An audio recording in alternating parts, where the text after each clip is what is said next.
সুনীল ছেত্রী নিজের অবসর ঘোষণা করে দিয়েছেন, কিন্তু ক্যারিয়ারের শেষ ম্যাচটা কলকাতাতেই খেলবেন। শেষ ম্যাচ খেলতে নামছেন সুনীল ছেত্রী কলকাতায় যুবভারতী ক্রীড়াঙ্গনে। ক্যারিয়ারের শেষ ম্যাচ, প্রতিপক্ষ কুয়েত। সুনীলের শেষ ম্যাচের সাক্ষী হতে চান তার ভক্তরা। আর ইতিমধ্যেই টিকিটের হাহাকার শুরু হয়ে গিয়েছে। শেষ ম্যাচ খেলতে নামছেন সুনীল ছেত্রী। আগামী 6 জুন ম্যাচ রয়েছে যুবভারতী ক্রীড়াঙ্গনে, প্রতিপক্ষ কুয়েত। এবং এই নিয়ে আমরা আরো বিস্তারিতভাবে আলোচনা করব। সরাসরি চলে যাচ্ছি নিউজ রুম, সেখানে রয়েছেন আমাদের ক্রীড়া প্রতিনিধি পল্লব দত্ত। পল্লবদা, সুনীল ছেত্রী তার অবসর ঘোষণা করে দিয়েছেন এবং তার ক্যারিয়ারের শেষ ম্যাচ তিনি খেলছেন যুবভারতী ক্রীড়াঙ্গনে কলকাতার জার্সিতে। কি বলবে? দেখো, এই দিনকে যে শুধু সুনীলের শেষ ম্যাচ শুধু তাই নয়, ভারতের কাছেও মরণ বাঁচন ম্যাচ। কারণ কুয়েতের সাথে জিতলে তবে তৃতীয় রাউন্ডে যাওয়ার একটা সুযোগ থাকবে। আর আগামী দিনে এই ওয়ার্ল্ড কাপে পরের ওয়ার্ল্ড কাপে 48টা করে টিম খেলবে, ঠিক আছে? সেক্ষেত্রে এশিয়া থেকে 8টা দল সুযোগ পাবে। কাজেই বিশ্বকাপে খেলার সুযোগটা অনেক বেশি, আগে যতটা কম ছিল এবারে এখন অনেকটা বেশি হয়ে যাচ্ছে। সেই কারণেই ভারত যদি ওয়ার্ল্ড কাপের থার্ড রাউন্ডে যেতে পারে এই প্রথম, তাহলে যাবে। এটা ঠিক যে এশিয়ান কান্ট্রির মধ্যে প্রথম যারা বিশ্বকাপ খেলেছিল সেটা হচ্ছে ইন্দোনেশিয়া। যদিও তখন দেশটার নাম ইন্দোনেশিয়া ছিল না, ডাচ ইন্ডিজ নাম ছিল। সেই সময় ওরা 1938 সালে ওয়ার্ল্ড কাপ খেলেছিল ডাচ ইস্ট ইন্ডিজ নাম দিয়ে। তারপরে ভারত 1950 সালে খেলার জন্য আমন্ত্রণ পেয়েছিল, যে ওয়ার্ল্ড কাপটা হয়েছিল ব্রাজিলে। কিন্তু সেই পল্লবদা, তোমাকে একটু থামাচ্ছি। আমাদের সঙ্গে এই মুহূর্তে টেলিফোন লাইনে রয়েছেন অলোক মুখার্জি, প্রাক্তন জাতীয় ফুটবলার। অলোক বাবু, স্বাগত আপনাকে নিউজ বর্তমানে, স্বাগত খেল আপডেটে। আজ আমরা আলোচনা করছি সুনীল ছেত্রীকে নিয়ে। সুনীল ছেত্রী তার অবসর ঘোষণা করে দিয়েছেন, শেষ ম্যাচটি খেলছে যুবভারতী ক্রীড়াঙ্গনে। কি বলবেন? না, ও ঠিক সময় অবসর নিয়েছে, কারণ এরকম তো সবাই ভাগ্যের হয় না। এবং সুনীল যে এই ডিসিশনটা নিজে থেকে নিয়েছে, এটা ভালো করেছে। কারণ খেলতে খেলতে লাস্ট ইন্ডিয়ার হয়ে খেলবে কাতারের সঙ্গে। কুয়েত না কাতারের সঙ্গে খেলা আছে না, কাতার না কুয়েত। যাই হোক, অবসর নেবে 6 তারিখে, যে আমার খুব ভালো লাগছে। আমি যখন অনুমান করছিলাম ওই সময় সুনীলকে পেয়েছিলাম, এবং আমি প্রথম টিক যখন হই পাকিস্তান, তখন আমি সুনীলকে সিলেক্ট করে আন্ডার 23 ছিল, সুনীলকে নিয়ে গেছিলাম ইসলামাবাদে পাকিস্তানে। এবং ওর বাবা মা আমাকে দিল্লিতে দিয়ে গেছিল, আমরা পাতিয়ালাকে নিয়ে গেছিলাম। এবং সুনীল যে এত ওপরে গেছে, এটা আমার কাছে বিরাট গর্বে। কারণ ওই ছেলেটাকে আমি তো নিজের সামনে থেকে দেখেছি, এবং প্রচন্ড ডিসিপ্লিন থাকলে এবং একাগ্রতা থাকলে মানুষ কোন জায়গায় যেতে পারে, তার যার জন্য প্রমাণ শুনেছি।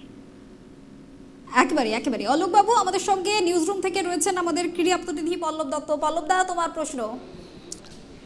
অলোক বাবু, আপনি তো ভারতীয় দলের হয়ে খেলেছেন বহুদিন, তারপরে কোচিংও করেছেন বহুদিন।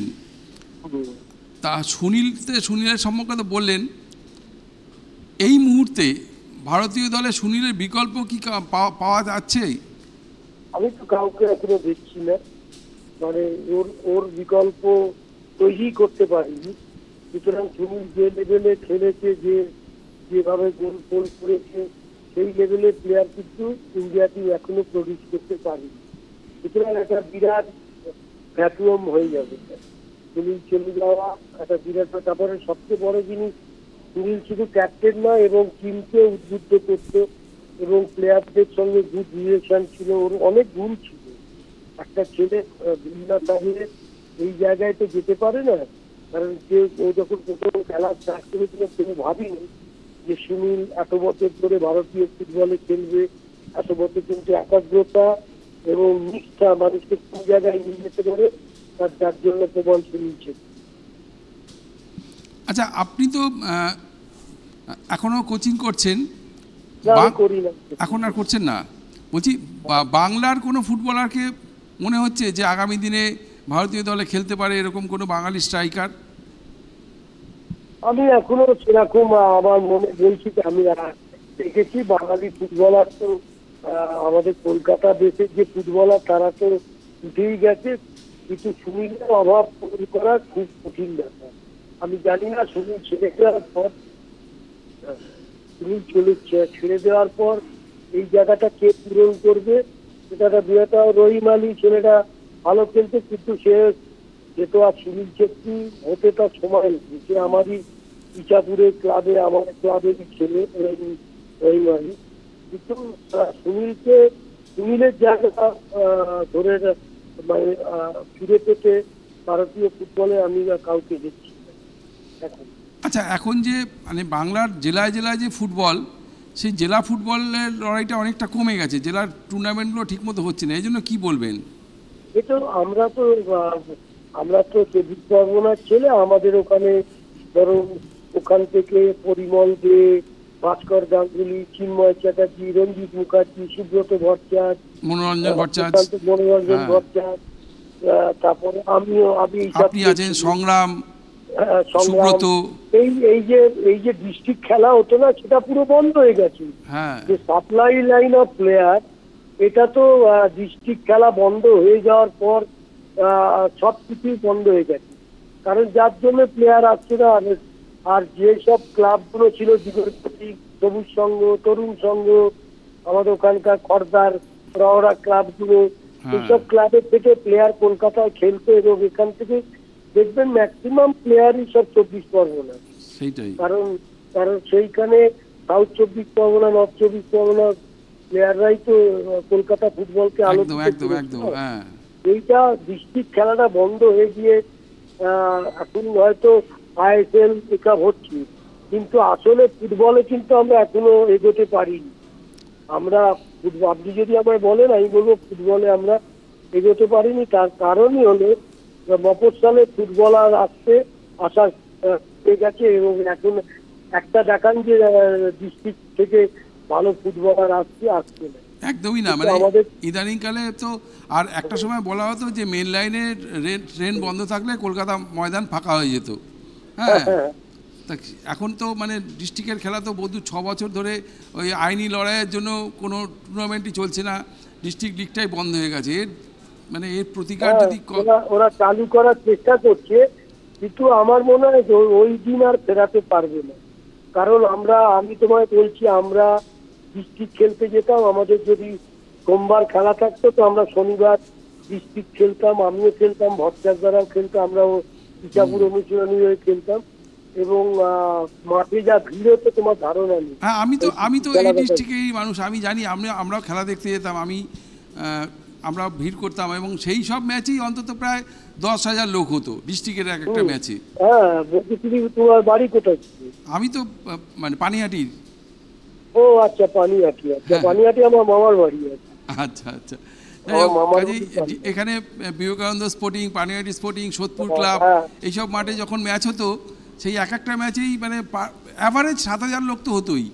তারপরে সনদ মতো গোলকিপার পানিহাটি, একদম মানে ভারতবর্ষের অন্যতম সেরা গোলকিপার। সবই তো 24 পরগনা থেকে, ম্যাক্সিমাম প্লেয়ার 24 পরগনা থেকে আসতো। কাঁচরাপাড়া, প্রকাশ বিশ্বাস, অনিল দাস, সবই তো এই লাইনের প্লেয়ার আছে। একদমই।